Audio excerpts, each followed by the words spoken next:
हर हर महादेव। मनुष्य जन्म अत्यंत दुर्लभ है।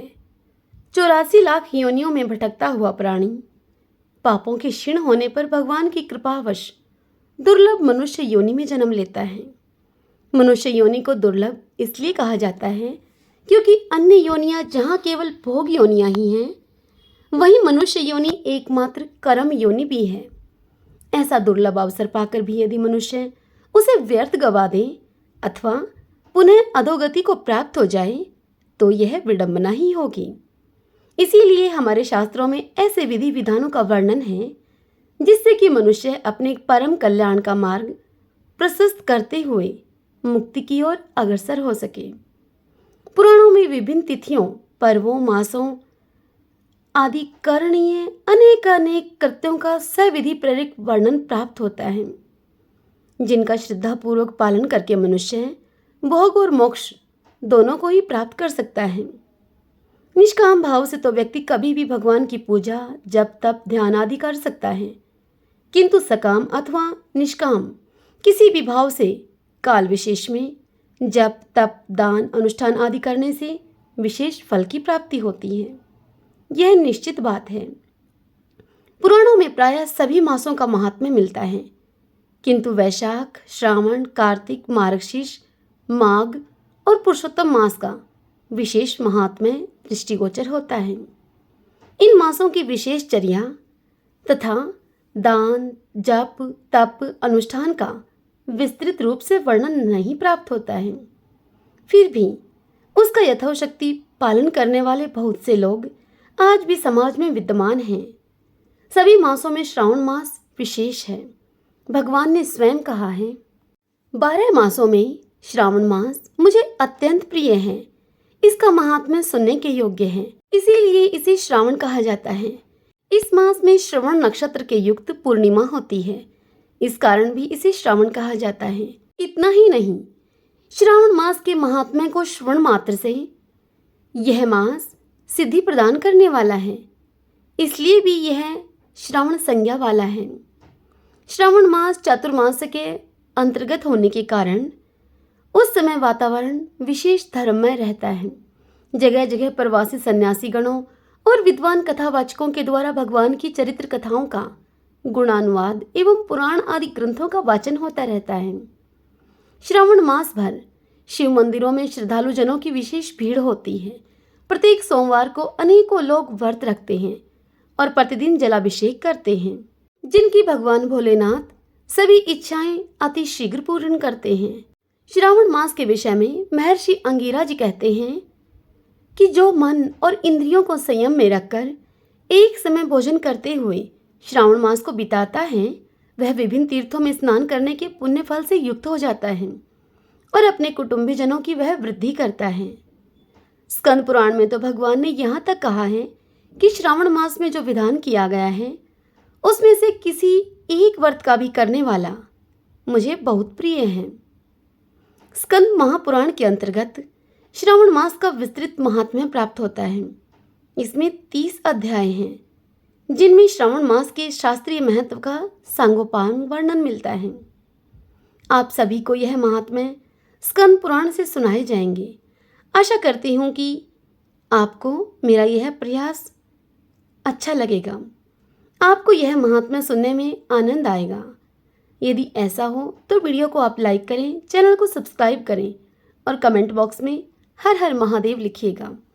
तो आइए, आज से हम श्रावण मास महात्म्य की कथाओं का श्रवण करेंगे और इसी के साथ प्रतिदिन शिव महापुराण से एक कथा का श्रवण करेंगे। तो आइए, देर न करते हुए भगवान शंकर की याचना करते हुए आप सभी मेरे साथ बोलिए। कर्पूरी गौरम करुणावतारम संसार सारम भुजगेन्द्रहारम सदा वसंतम हृदयारविंदे भवं भवानी सहितं नमामि, भवं भवानी सहितं नमामि। भगवान शंकर माता पार्वती की जय। श्री शिवाय नमस्तुभ्यं। सावन महात्म्य के प्रथम 3 अध्यायों का आज हम श्रवण करेंगे और इसी के साथ शिव महापुराण से एक विशेष कथा का श्रवण कर रहे हैं। महर्षि शौनक जी सूत जी से बोले कि हे सूत जी, हे महाभाग, हे व्यास जी के शिष्य, हे अकल्मष, आपके मुख कमल से अनेकों आख्यानों को सुनते हुए हम लोगों की तृप्ति नहीं होती है, अपितु फिर सुनने की इच्छा बढ़ती ही जाती है। तुला राशि में स्थित सूर्य में कार्तिक मास का महात्म्य, मकर राशि के गत सूर्य में माघ मास का महात्म्य और मेष राशिगत सूर्य में वैशाख मास का महात्म्य और इसके साथ उन मासों के जो भी धर्म हैं उन्हें आपने भली भांति हमसे कह दिया। यदि आपके मत में, आपके विचार में इनसे भी अधिक महिमा में कोई मास हो तथा भगवत प्रिय कोई धर्म हो तो उसे आप हमसे अवश्य कहिए, जिसको सुनकर अन्य कुछ सुनने की हमारी इच्छा न हो। वक्ता को श्रद्धालु श्रोता के समक्ष कुछ भी छिपाना नहीं चाहिए। शौनक मुनि की इस बात को सुनकर सूत जी उनसे बोले कि हे मुनियों, आप सभी लोग सुने, मैं आप लोगों के वाक्य गौरव से अत्यंत ही संतुष्ट हूँ। आप लोगों के समक्ष कुछ भी गोपनीय मेरे लिए नहीं है। दम रहित होना, आस्तिकता, शठता का परित्याग, उत्तम भक्ति, सुनने की इच्छा, विनम्रता, ब्राह्मणों के प्रति भक्ति प्रायणता, सुशीलता, मन की स्थिरता, पवित्रता, तपस्विता और अनुसूया, ये श्रोता के 12 गुण बताए गए हैं। वे सभी आप लोगों में विद्यमान हैं। अतः मैं आप लोगों पर प्रसन्न होकर उस तत्व का आपसे वर्णन करता हूँ। एक समय प्रतिभाशाली सनत कुमार ने धर्म को जानने की इच्छा से परम भक्ति से युक्त होकर नम्रता पूर्वक भगवान शंकर से पूछा। सनत कुमार जी भगवान शंकर से बोले कि योगियों के द्वारा आराधनीय चरण कमल वाले हे देवादिदेव, हे महाभाग, हमने आपसे अनेकों व्रतों तथा बहुत प्रकार के धर्मों का श्रवण किया है, फिर भी हम लोगों के मन में सुनने की एक अभिलाषा है। 12 मासों में जो मास सबसे श्रेष्ठ, आपकी अत्यंत प्रीति कराने वाला, सभी कर्मों की सिद्धि देने वाला हो और अन्य मासों में किया गया कर्म यदि इस मास में किया जाए तो वह अनंत फल को प्रदान कराने वाला हो। हे देव, उस मास को बताने की आप कृपा कीजिए। साथ ही लोकानुग्रह की कामना से उस मास के सभी धर्मों का भी हमसे वर्णन कीजिए। ये सुनकर ईश्वर बोले, यहाँ ईश्वर महादेव जी को कहा जा रहा है। ईश्वर बोले, हे सनत कुमार, मैं अत्यंत गोपनीय भी आपको बताऊंगा। हे स्वर्त, हे विधिनंदन, मैं आपकी श्रवण इच्छा तथा भक्ति से अत्यंत प्रसन्न हूँ। 12 मासों में श्रावण मुझे अत्यंत प्रिय है। इसका महात्म्य सुनने के योग्य है, अतः इसे श्रावण कहा गया है। इस मास में श्रवण नक्षत्र युक्त पूर्णिमा होती है, इस कारण से भी इसे श्रावण कहा गया है। इसके महात्म्य के श्रवण मात्र से यह सिद्धि को प्रदान करने वाला है, इसलिए भी इसको श्रावण संज्ञा वाला कहा गया है। निर्मलता गुण के कारण यह आकाश के सदृश है, इसीलिए नभा कहा गया है श्रावण मास को।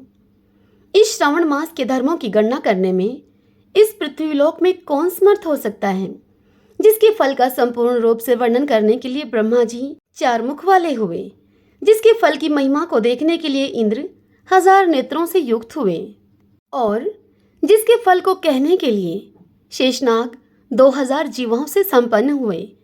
अधिक कहने से क्या प्रयोजन है। श्रावण मास के महात्म्य को देखने और कहने में कोई भी समर्थ नहीं है। हे मुने, अन्य मास इसकी एक कला को भी प्राप्त नहीं होते हैं। यह सभी व्रतों तथा धर्मों से युक्त है। इस महीने में एक भी दिन ऐसा नहीं है जो व्रत से रहित दिखाई देता हो। इस मास में प्रायः सभी तिथियां व्रत से युक्त हैं। सभी तिथियों में व्रत रखा जाता है। इसके महात्म्य के संदर्भ में मैंने जो कुछ कहा है वह केवल प्रशंसा मात्र नहीं है। आर्तों, जिज्ञासुओं, भक्तों, अर्थ की कामना करने वाले, मोक्ष की अभिलाषा रखने वाले और अपने अपने अभीष्ट की आकांक्षा रखने वाले चारों प्रकार के लोगों, यानी कि ब्रह्मचार्य, गृहस्थ, वानप्रस्थ, संन्यास आश्रम वाले, उन सभी चारों प्रकार के लोगों को इस श्रावण मास में व्रत अनुष्ठान करना चाहिए। शंकर भगवान की इस बात को सुनकर सनत कुमार उनसे बोले कि हे भगवान, हे सतम, आपने अभी जो कुछ कहा है कि इस मास में सभी दिन और तिथियां व्रत रहित नहीं हैं, तो आप उन्हें मुझे बताइए कि किस तिथि में और किस दिन में कौन सा व्रत होता है, उस व्रत का अधिकारी कौन है, उस व्रत का फल क्या है उस व्रत की विधि क्या है और किस किस ने उस व्रत को किया है, उस व्रत के उद्यापन की विधि क्या है, प्रधान पूजन कहाँ हो और जागरण करने की क्या विधि है, उसका देवता कौन है और उस देवता की पूजा कहाँ होनी चाहिए, पूजन की सामग्री क्या क्या होनी चाहिए और किस व्रत का कौन सा समय होना चाहिए। हे प्रभु, वह सब आप मुझे बताइए।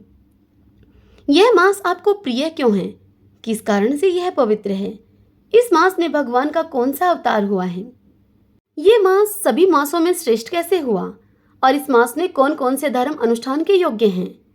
हे प्रभु, यह सब आप बताइए। आपके समक्ष मुझ अज्ञानी का प्रश्न करने में कितना ज्ञान हो सकता है। हे प्रभु, आप संपूर्ण रूप से बताइए। हे कृपालो, मेरे पूछने के अतिरिक्त भी जो कुछ शेष रह गया हो उसे भी लोगों के उद्धार के लिए आप कृपा पूर्वक बताइए। रविवार, सोमवार, भोमवार, बुधवार, गुरुवार, शुक्रवार और शनिवार के दिन जो करना चाहिए, हे विभो, वह सब आप बताइए। आप सबके आदि में आविर्भूत हुए हैं, अतः आपको आदिदेव कहा गया है। जैसे एक की विधि बाधा से अन्य की विधि बाधा होती है, ठीक वैसे ही अन्य देवताओं के अल्प देवत्व के कारण आपको महादेव माना गया है। तीनों देवताओं के निवास स्थान पीपल वृक्ष में सबसे ऊपर आपकी स्थिति है। कल्याण रूप होने के कारण आप शिव हैं और पाप समूह को हरने के कारण आप हर हैं। आपके आदि देव होने में आपका शुक्ल वर्ण प्रमाण है, क्योंकि प्रकृति में शुक्ल वर्ण ही प्रधान है, अन्य वर्ण तो विकृत हैं। आप कर्पूर के समान गौर वर्ण के हैं, अतः आप आदिदेव हैं। गणपति के अधिष्ठान रूप 4 दल वाले मूलाधार नामक चक्र से, ब्रह्मा जी के अधिष्ठान रूप 6 दल वाले स्वाधिष्ठान नामक चक्र से और विष्णु के अधिष्ठान रूप 10 वाले मणिपुर नामक चक्र से भी ऊपर आपके अधिष्ठित होने के कारण आप ब्रह्मा तथा विष्णु के ऊपर स्थित हैं। यह आपकी प्रधानता को व्यक्त करता है। हे देव, एकमात्र आपकी ही पूजा से पंचायतन पूजा हो जाती है, जो कि दूसरे देवता की पूजा से किसी भी तरह संभव नहीं है। आप स्वयं शिव हैं। आपकी बाईं जांग पर शक्ति स्वरूपा दुर्गा, आपकी दाहिनी जांग पर गणपति, आपके नेत्र में सूर्य और हृदय में भक्तराज भगवान श्री हरि विराजमान हैं। अन्न के ब्रह्मा रूप होने से तथा रस के विष्णु रूप होने और आपके उसका भोक्ता होने के कारण, हे ईशान, आपके श्रेष्ठताओं में किसी संदेह हो सकता है। सबको विरक्ति की शिक्षा देने हेतु आप शमशान तथा पर्वत पर निवास करते हैं। पुरुष सूक्त में उतामृतत्व शेषानो इस मंत्र के द्वारा आप प्रतिपादन के योग्य हैं, ऐसा महर्षियों ने कहा है। जगत का संहार करने वाले हलाहल को गले में किसने धारण किया? महाप्रलय की कालाग्नि को अपने मस्तक पर धारण करने में भला कौन समर्थ था? संसार रूप अंधकूप में पतन के हेतु कामदेव को किसने भस्म किया? आप ऐसे हैं कि आपकी महिमा का वर्णन करने में कौन समर्थ है? हे ईश्वर, मैं एक तुच्छ प्राणी, करोड़ों जन्मों में भी मैं आपके प्रभाव का वर्णन नहीं कर सकता हूँ। अतः मेरे ऊपर कृपा करते हुए मेरे द्वारा पूछे हुए इन प्रश्नों को आप मुझे बताइए। श्री शिवाय नमस्तुभ्यम, श्री शिवाय नमस्तुभ्यम। सनत कुमार जी की इस बात को सुनकर ईश्वर बोले, ईश्वर भगवान शंकर को कहा गया है यहाँ। ईश्वर बोले सनत कुमार जी से कि हे महाभाग, आपने उचित बात कही है। हे ब्रह्मा के पुत्र, आप विनम्र, गुणी, श्रद्धालु और भक्ति संपन्न श्रोता हैं। हे अनग, आपने श्रावण मास के विषय में विनम्रता पूर्वक जो कुछ पूछा है उसी तथा जो मुझसे नहीं भी पूछा है वह सब अत्यंत ही हर्ष तथा प्रेम के साथ मैं आपको बताऊंगा। द्वेष न करने वाला सबका प्रिय होता है और आप उसी प्रकार के विनम्र हैं, क्योंकि मैंने आपके अभिमानी पिता ब्रह्मा का 5वां मस्तक काट दिया था, तो भी आप उस द्वेष भाव का त्याग करके मेरी शरण को प्राप्त हुए हैं। अतः हे तात, मैं आपको सब कुछ बताऊंगा, आप एकाग्रचित होकर सुनिए। हे योगिन, मनुष्य को चाहिए कि श्रावण मास में नियम पूर्वक नक्त व्रत करे और पूरे महीने भर प्रतिदिन रुद्र अभिषेक करे। अपनी प्रत्येक प्रिय वस्तु का इस मास में त्याग कर देना चाहिए। पुष्पों, फलों, धान्यों, तुलसी की मंजरी और तुलसी दलों और बिल्व पत्रों से शिव जी की लक्ष्य पूजा करनी चाहिए। 1 करोड़ शिवलिंग बनाना चाहिए और ब्राह्मणों को भोजन कराना चाहिए।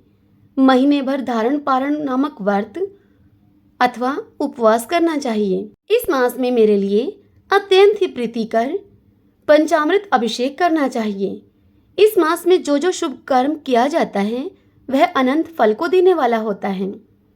हे सनत कुमार, हे मुने, इस मास में भूमि पर सोएं, ब्रह्मचारी रहें और सत्य वचन बोलें। इस मास को बिना व्रत के कभी व्यतीत नहीं करना चाहिए। फलाहार अथवा हविष्यान ग्रहण करना चाहिए।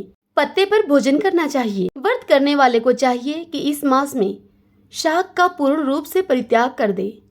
यहाँ शाक हरी पत्तेदार सब्जियों को कहा जा रहा है। आगे कहते हैं ईश्वर कि हे सनत कुमार, हे मुनिश्रेष्ठ, इस मास में भक्ति युक्त होकर मनुष्य को किसी न किसी व्रत को अवश्य करना चाहिए। सदाचार प्रायण, भूमि पर शयन करने वाला, प्रातःकाल स्नान करने वाला और जितेंद्रिय होकर मनुष्य को एकाग्र किए हुए मन से प्रतिदिन मेरी पूजा करनी चाहिए। इस मास में किया गया पुरुष चरण निश्चित रूप से मंत्रों की सिद्धि करने वाला होता है। पुरुष चरण ये एक व्रत होता है। इस मास में शिव के षडाक्षर मंत्र का जप अथवा गायत्री मंत्र का जप करना चाहिए और शिव जी की प्रदक्षिणा, नमस्कार तथा वेद पारायण करना चाहिए।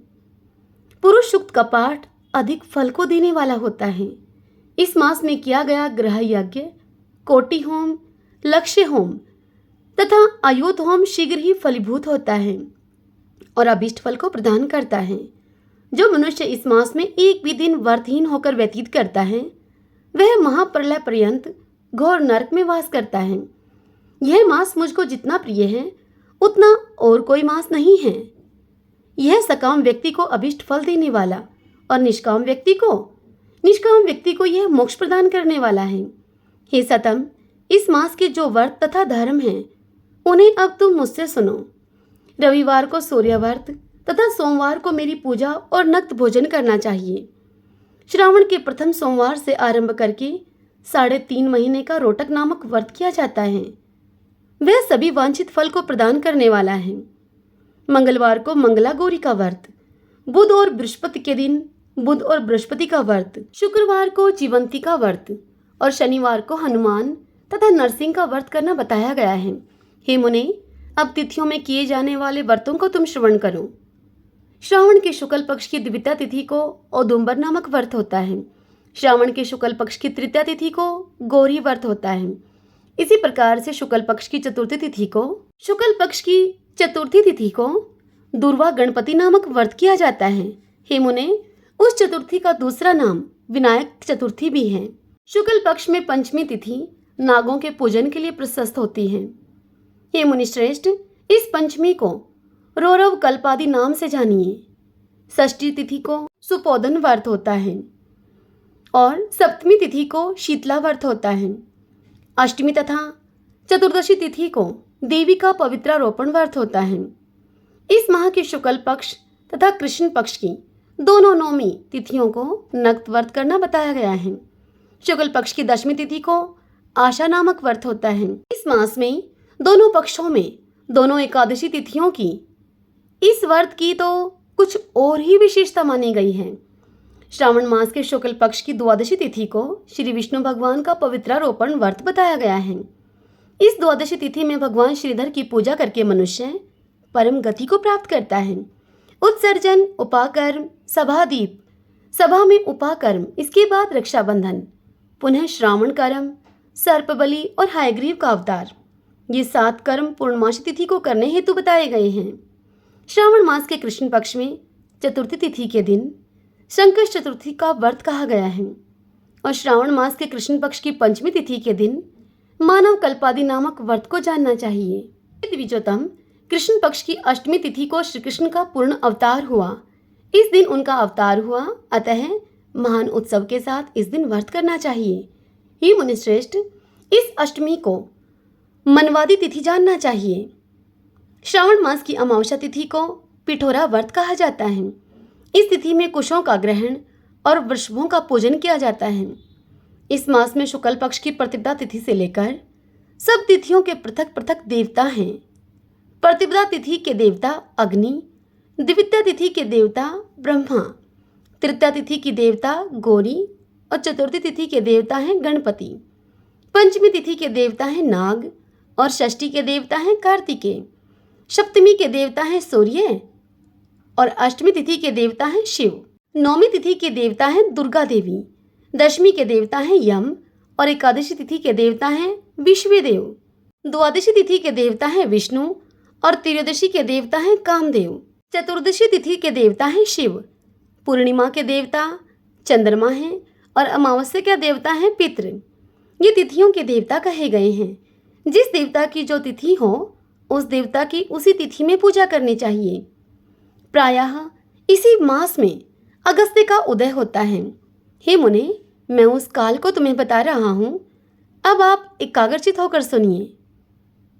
सूर्य के सिंह राशि में प्रवेश करने के दिन से जब 12 अंश 40 घड़ी व्यतीत हो जाती हैं, तब अगस्त्य का उदय होता है।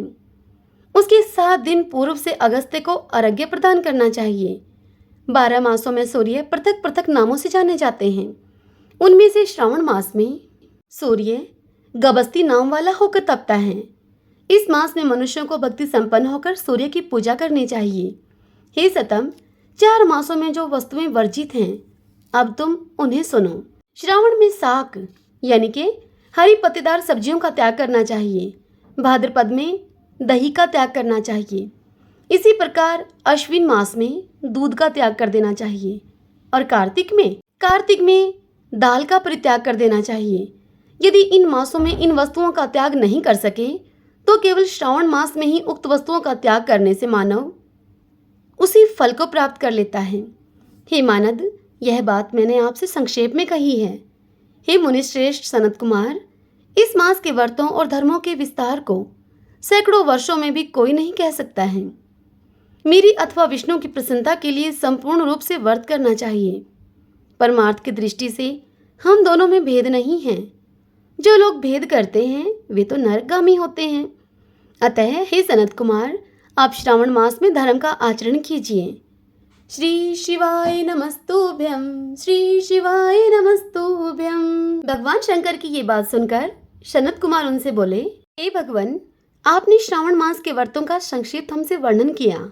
हे स्वामिन, इससे हमारी तृप्ति नहीं हो रही है, अतः आप कृपा करके विस्तार से वर्णन कीजिए, जिसको सुनकर हे सुरेश्वर मैं कृत्य हो जाऊंगा। यह सुनकर ईश्वर बोले, भगवान शंकर बोले कि हे योगीश, जो बुद्धिमान नक्त व्रत के द्वारा श्रावण मास को व्यतीत करता है वह 12 महीनों में नक्त व्रत करने के फल का भागी होता है। नक्त व्रत में दिन की समाप्ति के पहले ही सन्यासियों के लिए एवं रात्रि में गृहस्थों के लिए भोजन का विधान है। उसमें सूर्यास्त के बाद की 3 घड़ियों को छोड़कर नक्त भोजन का समय होता है। सूर्य के अस्त होने के बाद 3 घड़ी संध्या काल होता है। संध्या वेला में आहार, मथुन, निद्रा और चौथा स्व अध्याय, इन चारों कर्मों का त्याग कर देना चाहिए। गृहस्थ और यति के भेद से उनकी व्यवस्था के विषय में अब आप मुझसे सुनिए। सूर्य के मंद पड़ जाने पर जब अपनी छाया अपने शरीर से दुगनी हो जाए, उस समय के भोजन को यति के लिए नक्त भोजन कहा गया है। उन ऐसे लोगों के लिए रात्रि भोजन नक्त भोजन नहीं होता है। जब तारे दिखने लगे, तारों के दृष्टिगत होने पर विद्वानों ने ग्रस्त के लिए नक्त कहा है। यति के लिए दिन के 8वें भाग के शेष रहने पर भोजन का विधान है। उसके लिए रात्रि में भोजन का निषेध बताया गया है। ग्रस्त को चाहिए कि वह विधि पूर्वक रात्रि में नक्त भोजन करे और यति, विधवा और विदुर व्यक्ति सूर्यदेव के रहते हुए ही नक्त व्रत करें। विदुर व्यक्ति यदि पुत्रवान हो तब उसे भी रात्रि में ही नक्त व्रत करना चाहिए। अनआश्रमी हो अथवा आश्रमी हो या फिर पत्नी रहित हो अथवा पुत्रवान हो, उन्हें रात्रि में नक्त व्रत करना चाहिए। इस प्रकार बुद्धिमान मनुष्य को अपने अधिकार के अनुसार नक्त व्रत करना चाहिए। इस मास में नक्त व्रत करने वाला व्यक्ति परम गति को प्राप्त करता है।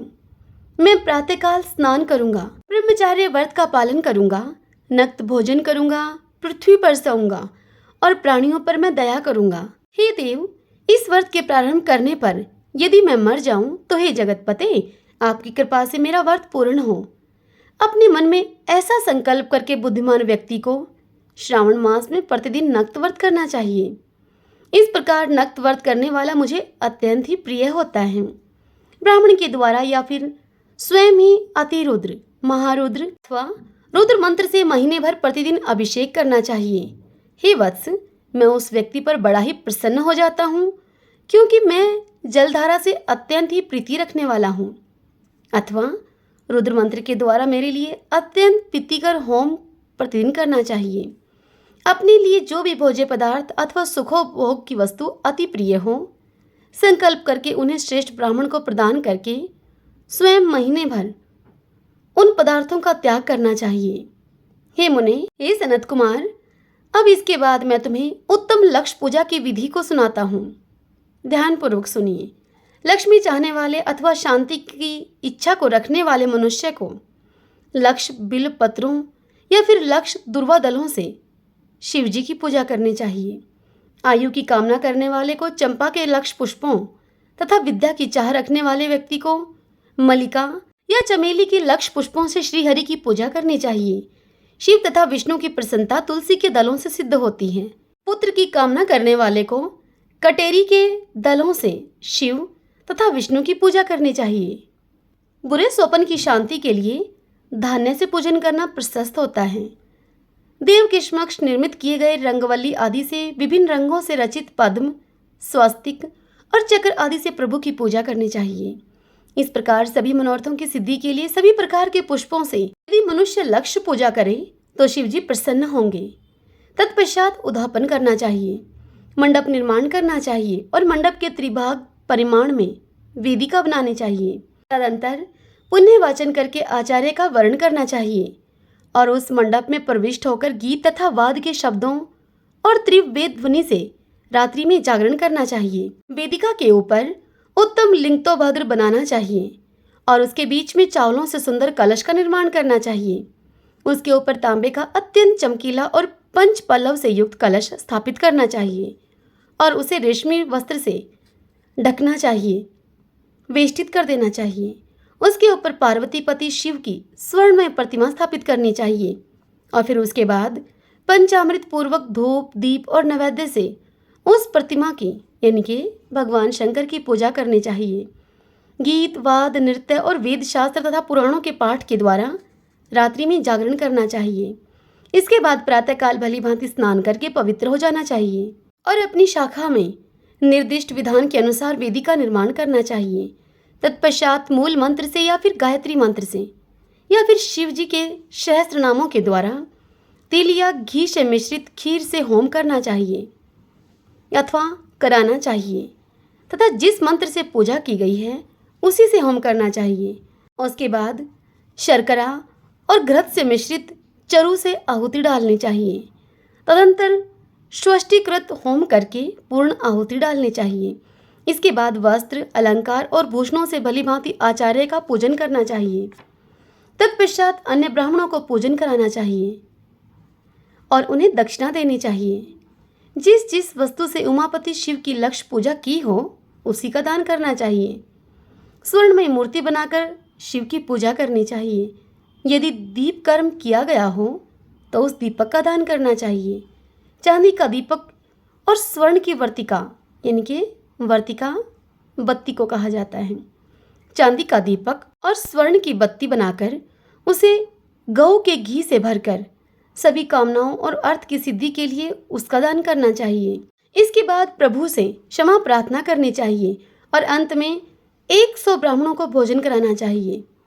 हे सनत कुमार, हे मुने, जो व्यक्ति इस प्रकार से पूजा करता है मैं उस पर प्रसन्न होता हूँ। उसमें भी जो श्रावण मास में पूजा करता है उसका तो अनंत फल होता है। यदि अपने लिए अत्यंत प्रिय कोई वस्तु मुझे अर्पण करने के विचार से इस मास को कोई त्यागता है तो अब उसका फल तुम सुनो। इस लोक में तथा परलोक में उसकी प्राप्ति लाख गुना अधिक होती है। सकाम करने से अभिलषित सिद्धि होती है और निष्काम करने से परम गति मिलती है। इस मास में रुद्राभिषेक करने वाला मनुष्य उसके पाठ की अक्षर संख्या से एक एक अक्षर के लिए करोड़ करोड़ वर्षों तक रुद्रलोक में प्रतिष्ठा प्राप्त करता है। पंचामृत का अभिषेक करने से मनुष्य अमरत्व प्राप्त करता है। इस मास में जो मनुष्य भूमि पर शयन करता है उसका भी फल अब तुम मुझसे सुनो। हे द्विश्रेष्ठ, वह मनुष्य 9 प्रकार के रत्नों से जड़ी हुई, सुंदर वस्त्र से आच्छादित, बिछे हुए कोमल गद्दे से सुशोभित, 10 तकियों से युक्त, रम्य स्त्रियों से विभूषित, रतन निर्मित दीपों से मंडित और अत्यंत ही मृदु और गरुड़ आकार परवाल मणि निर्मित अथवा हाथी दांत की बनी हुई या फिर चंदन की बनी हुई उत्तम तथा शुभ शैया प्राप्त करता है। इस मास में ब्रह्मचार्य का पालन करने से वीर्य की दृढ़ पुष्टि होती है। ओज, बल, शरीर की दृढ़ता और जो भी धर्म के विषय में उपकारक होते हैं वह सब उसे प्राप्त हो जाता है। निष्काम ब्रह्मचार्य वर्ती को साक्षात ब्रह्मा प्राप्ति होती है और सकाम को स्वर्ग तथा सुंदर देवांगनाओं की प्राप्ति होती है। इस मास में दिन रात अथवा केवल दिन में अथवा भोजन के समय मौन व्रत धारण करने वाला भी महान वक्ता हो जाता है। व्रत के अंत में घंटा और पुस्तक का दान करना चाहिए। मौन व्रत के महात्म्य से मनुष्य सभी शास्त्रों में कुशल तथा वेद वेदांगों में पारंगत हो जाता है और वह बुद्धि में बृहस्पति के समान हो जाता है। मौन धारण करने वाले का किसी से कलह नहीं होता, अतः मौन व्रत अत्यंत उत्कृष्ट है। श्री शिवाय नमस्तुभ्यं, श्री शिवाय नमस्तुभ्यं। आइए भक्तजनों, अब हम शिव पुराण की कथा का श्रवण करें। बोलिए भगवान शंकर माता पार्वती की जय। नैमिषारण्य तीर्थ सभी तीर्थों से उत्तम और समस्त क्षेत्रों में श्रेष्ठ हैं। प्राचीन काल में वहां पर शौनक आदि तपस्वी मुनि एक ऐसे यज्ञ का अनुष्ठान कर रहे थे जो दीर्घ काल तक चालू रहने वाला था। उस यज्ञ में दीक्षित सभी महर्षियों का सबके प्रति समान भाव था। एक दिन उन सभी महात्माओं के दर्शन की उत्कंठा से प्रेरित होकर महातपस्वी व्यास शिष्य महर्षि लोमस वहां पर पधारे। उस दीर्घकालिक यज्ञ का अनुष्ठान करने वाले मुनियों ने लोमस को आया हुआ देखकर एक साथ ही उठकर उनका स्वागत किया। सबके मन में उल्लास छा गया। सभी उनके दर्शन के लिए उत्सुक थे। वे पाप रहित महाभाग महर्षिगण लोमस जी को अर्घ्य और पाद निवेदन करके उनके सत्कार में लग गए। आतिथ्य सत्कार करने के बाद उन्होंने विस्तार पूर्वक शिव धर्म सुनाने के लिए महर्षि लोमस जी से प्रार्थना की। ये सुनकर महर्षि लोमस जी भगवान शंकर के उत्तम महात्म्य का उनसे इस प्रकार से वर्णन करने लगे। लोमस जी भगवान शंकर की महिमा का वर्णन करते हुए कहने लगे, 18 पुराणों में परम पुरुष भगवान शिव की महिमा का गान किया गया है। अतः शिव जी के महात्म्य का पूर्णतः वर्णन कोई भी नहीं कर सकता है। जो लोग शिव इस 2 अक्षर के नाम का उच्चारण करेंगे उन्हें स्वर्ग और मोक्ष दोनों ही प्राप्त होंगे, इसमें तनिक भी संदेह नहीं है। महादेव जी देवताओं के पालक और सबका शासन करने वाले हैं। वे बड़े उदार हैं।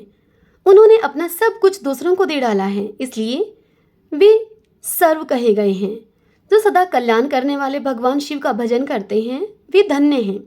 जिन्होंने दूसरों की रक्षा के लिए विष भक्षण किया, दक्ष यज्ञ का विनाश किया, काल को दग्ध कर डाला और राजा श्वेत को संकट से छुड़ाया, उन महादेव जी की महिमा का वर्णन भला कौन कर सकता है। ये सुनकर मुनियों ने पूछा लोमस जी से। मुनि कहने लगे कि भगवान शिव ने कैसे विष का भक्षण किया और कैसे दक्ष यज्ञ का विनाश किया, वे सब बातें आप हमें बताइए। हमारे मन में वह सब सुनने के लिए बड़ी उत्कंठा है। ये सुनकर लोमस जी कहने लगे कि हे विप्रगण, पूर्व काल की बात है। प्रजापति दक्ष ने परमेष्टि ब्रह्मा जी के कहने से अपनी पुत्री सती का विवाह महात्मा शंकर जी के साथ कर दिया था।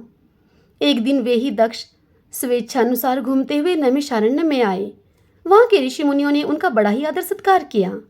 संपूर्ण देवताओं और असुरों ने भी उनकी स्तुति की और नमस्कार के द्वारा दक्ष का सम्मान किया, किंतु भगवान शंकर ने दक्ष को प्रणाम नहीं किया। दक्ष ने जब इस बात की ओर लक्ष्य किया तब उनके मन में बड़ा ही क्रोध हुआ। वे प्रजापति दक्ष ठहरे। यह अपमान वे कैसे सहते। उन्होंने तुरंत ही भगवान शिव के प्रति कटु वचनों की बौछार आरंभ कर दी और कहने लगे, अहो, ये संपूर्ण देवता और असुर भी मेरे चरणों में मस्तक झुकाते हैं। श्रेष्ठ ब्राह्मण भी अत्यंत उत्सुक होकर मुझे प्रणाम करते हैं, परंतु वह शंकर दुष्ट पुरुषों की भांति मेरे सामने शीश क्यों नहीं झुकाता। वह भूत प्रेतों का स्वामी है और सदा ही प्रेत पिशाचों से घिरा रहता है, फिर भी अपने को महान समझता है, इसलिए आज मैं उसे श्राप देने को उद्यत हुआ हूँ। हे श्रेष्ठ ब्राह्मणों, मेरी बात को तुम सुनो और तुम इसका पालन करो। आज से इस रुद्र को मैंने यज्ञों से बहिष्कृत कर दिया है। दक्ष का यह कठोर वचन सुनकर नंदी को बड़ा ही क्रोध हुआ। वे बोले दक्ष को, अहो, मेरे स्वामी महेश्वर यज्ञ भाग से वंचित किए गए। यज्ञ, दान, तप और नाना प्रकार के तीर्थ जिनके नाम से ही पवित्र हुए हैं, उन्हें भगवान शिव को श्राप क्यों दिया गया? हे खोटी बुद्धि वाले दक्ष, यह यज्ञ जिसमें शंकर जी का भाग न हो, यह तो व्यर्थ ही रहेगा। हे दुर्बुद्धे, तू उस यज्ञ की रक्षा कर। अरे, जिन महात्मा शिव ने इस संपूर्ण विश्व का पालन किया है, उन्हीं को तूने श्राप दे डाला। तब महादेव जी ने नंदी से कहा कि महामते, तुम्हें ब्राह्मण के प्रति कभी क्रोध नहीं करना चाहिए। मैं ही यज्ञ हूँ, मैं ही यज्ञ करने वाला यजमान और आचार्य हूँ। संपूर्ण यज्ञांग भी मैं ही हूँ, इसलिए मैं सदा यज्ञ में ही रत हूँ। मुझे कोई श्राप देकर यज्ञ बहिष्कृत नहीं कर सकता है। इसी प्रकार सर्वव्यापी होने के कारण मैं किसी के भीतर नहीं हूँ और किसी भी सीमा से आबद्ध नहीं हूँ। इस दृष्टि से देखने पर मैं सदा ही सब यज्ञों से बाह्य हूँ।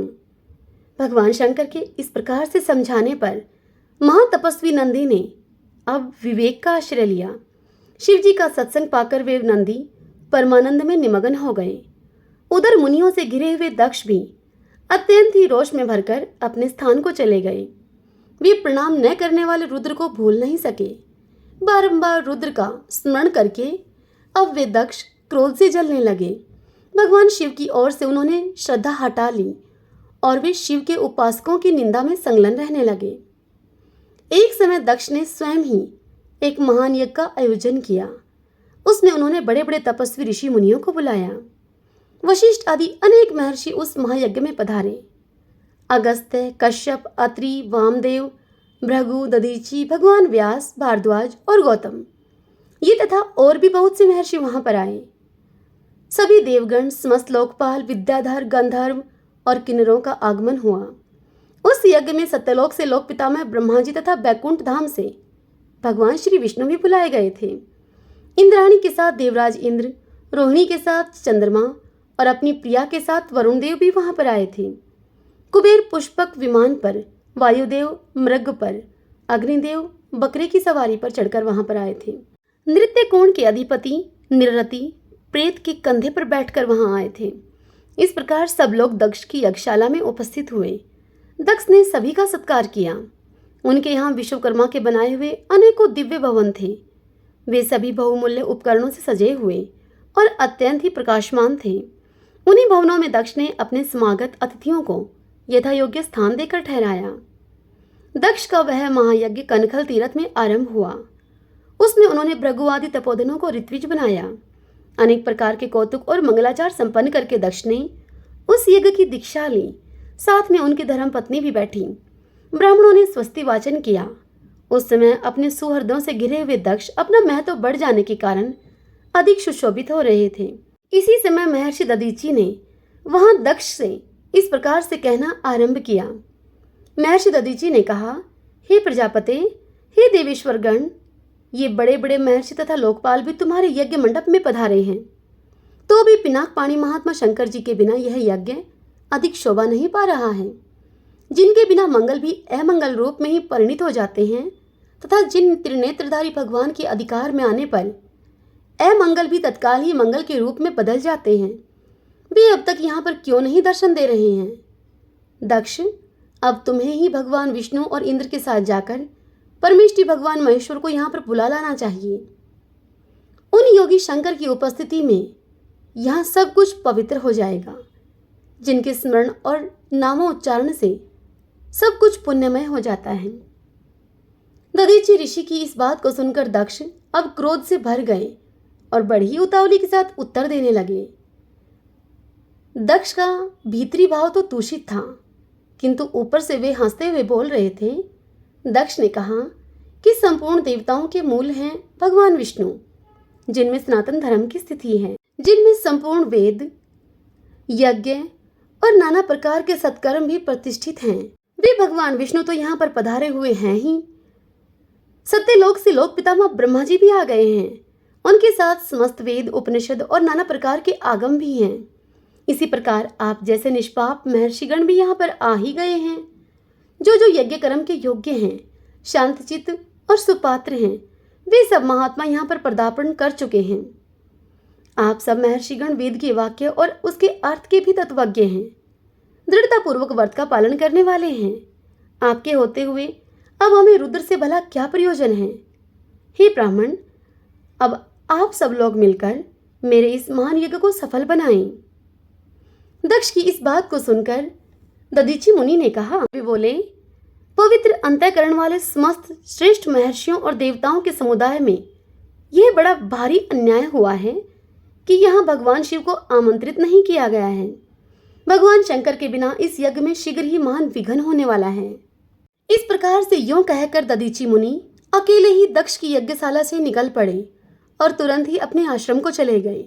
उनके चले जाने के बाद दक्ष ने हंसते हुए कहा कि ब्राह्मणों, दधीचि शंकर के प्रेमी हैं, वे चले गए।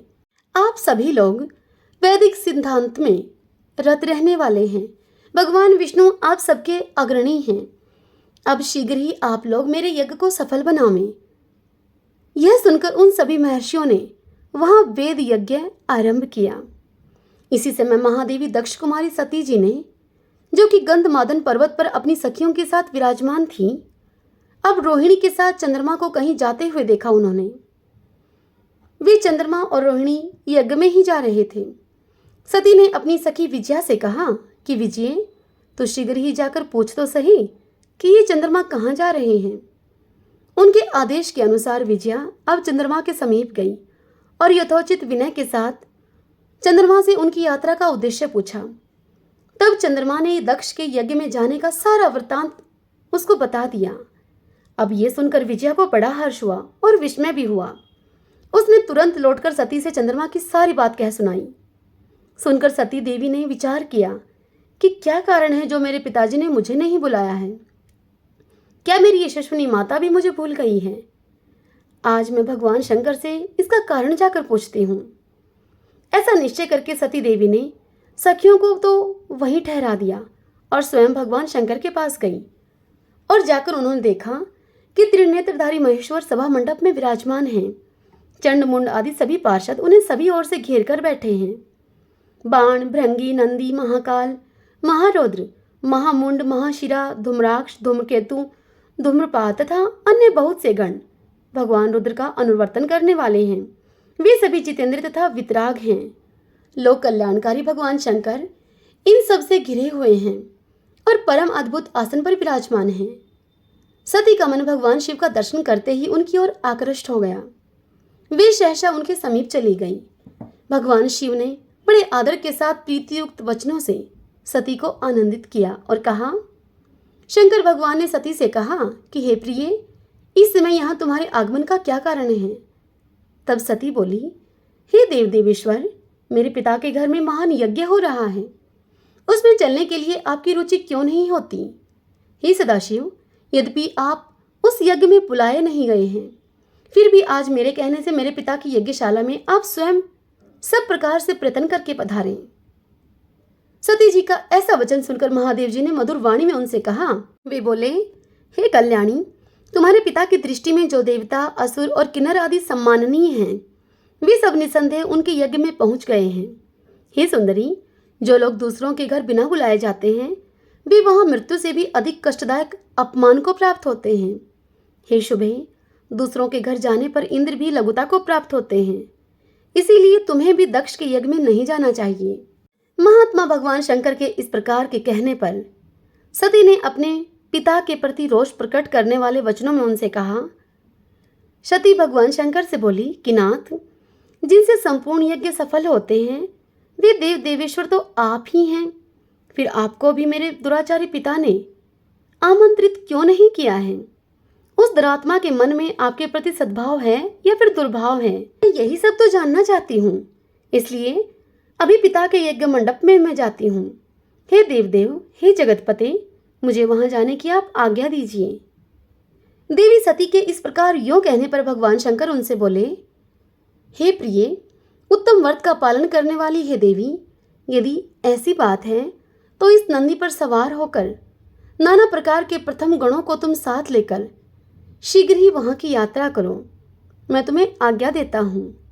भगवान शिव के आदेश से 60,000 रुद्रगण सती देवी के साथ चले। उन गणों से घिरी हुई देवी ने अपने पिता के घर की ओर प्रस्थान किया। सती देवी जब पिता के घर में चली गई, उस समय सब बातों पर विचार करके भगवान महेश्वर ने अपने मुख से यह वचन निकाला। वे बोले, अपने पिता के द्वारा अपमानित होकर दक्ष कुमारी सती अब फिर यहाँ लौटकर नहीं आएंगी। हरि ओम तत्सत। श्री शिवाय नमस्तुभ्यम। भक्तजनों, आज की यह कथा यहीं तक। कल की कथा में हम कथाओं के साथ कहानी भी सुनेंगे जो कि श्रावण मास में सुनी जाती है। हर हर महादेव।